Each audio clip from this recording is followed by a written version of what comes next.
We have Alabama traveling to Georgia, going to Athens this Saturday night, 7:30 on ABC.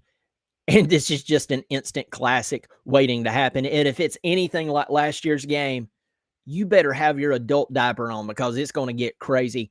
Right now, and this is the Tuesday before the big game. Right now, Alabama is a 2.5 point underdog. Yeah, 2.5 point underdog going into Athens. And we have a lot of questions. Both teams have a new starter at quarterback. They have their games up until this point under their belt. But this is a massive game. This is a massive game. And it just has his it's just a good old Southern backyard brawl. First, before I go any farther, if you love talking college football, I hope you'll subscribe to another college football podcast. I know there's so many out there, and that's the reason I named it that. So pass it along, let all your friends, especially in the Georgia and Alabama fan bases, let them know someone's talking about them. So let's dive right in. We know how Alabama started. Alabama goes and they play in Tallahassee against a Florida State team coming off of a 2-10 season, and they lose. And there's a familiar foe on the other side of the field, Gus Malzahn. But since then, and after all the cries of fire Kalen DeBoer, even one woman was interviewed on television when she was asked, hey, if you win the lottery, when the lottery was, about $2 billion, what would you do with your money? She said, I would pay the buyout for Kalen DeBoer. Yeah, that's how bad she, along with a lot of other people, wanted Kalen DeBoer gone. Now you fast forward to this game. They're going into Georgia. And there's just this sense that Alabama is actually going to come in and play like Alabama, or at least that's what everyone believes on their side of things in the Crimson Tide camp. Maybe more hoping than anything. Let's talk about Georgia for a moment. Georgia has Gunnar Stockton at quarterback, and this guy in the preseason, while everyone was talking about Arch Manning and Cade Klubnik and Garrett Nussmeier and a bunch of quarterbacks who up until this point really hasn't lived up to the hype. Gunnar Stockton has just come in to his own. He's 63 of 89, 4 touchdowns, 721 yards. We saw what he did against Tennessee.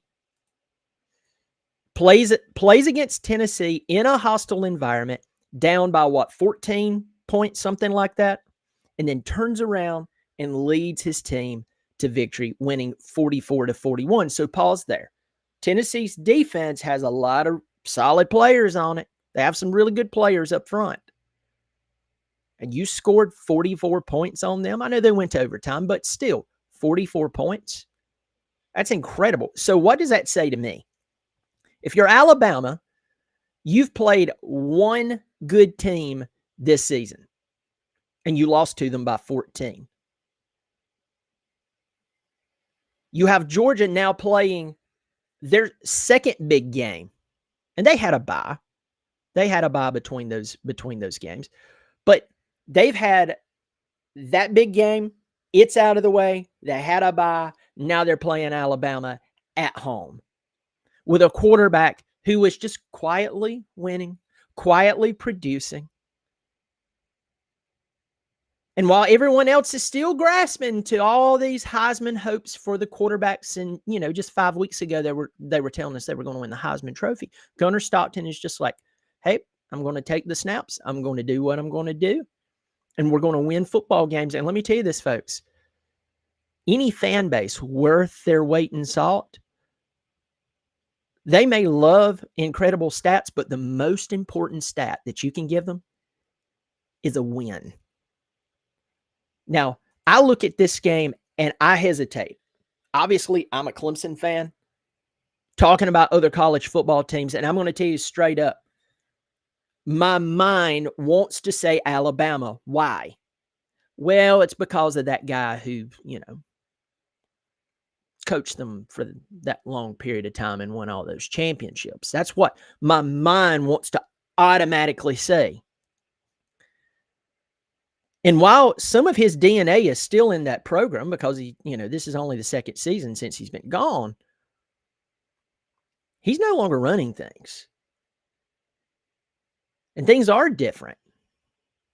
And Alabama did get beat by 2 touchdowns by a Florida State team that everyone was like, hey, if y'all can just play competitive with Alabama, you should be okay this season. It'll be a good rebuilding season. This is a different game. This is different opponents. And Alabama has had the upper hand with Georgia, and we know it. We all know it.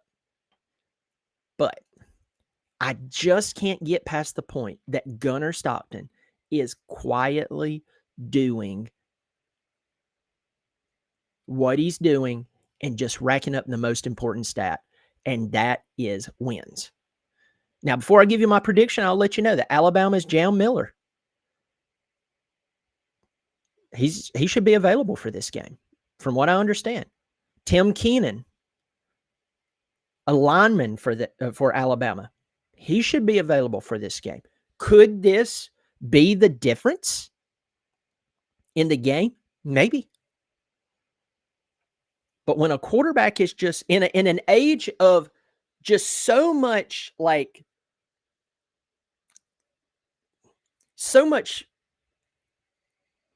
celebration when someone does what they're supposed to do. I mean, we have guys catching a pass and spinning the football on the ground. You thought they just scored the game-winning touchdown. Gunnar Stockton is quietly marching the Dogs to victory. I have no dog in this fight, but I see the Georgia Bulldogs in Athens with a quarterback who's just leading them to victory. I see him getting the upper hand over an Alabama team who maybe, and I could be wrong, who maybe is living off of the success of a coach who is no longer standing on their sidelines. We will see that. We will see if that is the case. But I picked the Dogs to win in this one. Let's look at this. Let's look at the spread. This is, let me see this. The total is 52.5 points. You know what? I'm going to take the under on this. I'm going to take under 52.5 points. And, but I think the Bulldogs covers the spread. I definitely. I think they definitely cover 2.5 points. So I'll take the over on that. I see 3 points to 7 points. Georgia wins. Folks, let me know in the comment section. Who do you think wins this ball game? Why? Who am I overlooking? I'd love to hear it.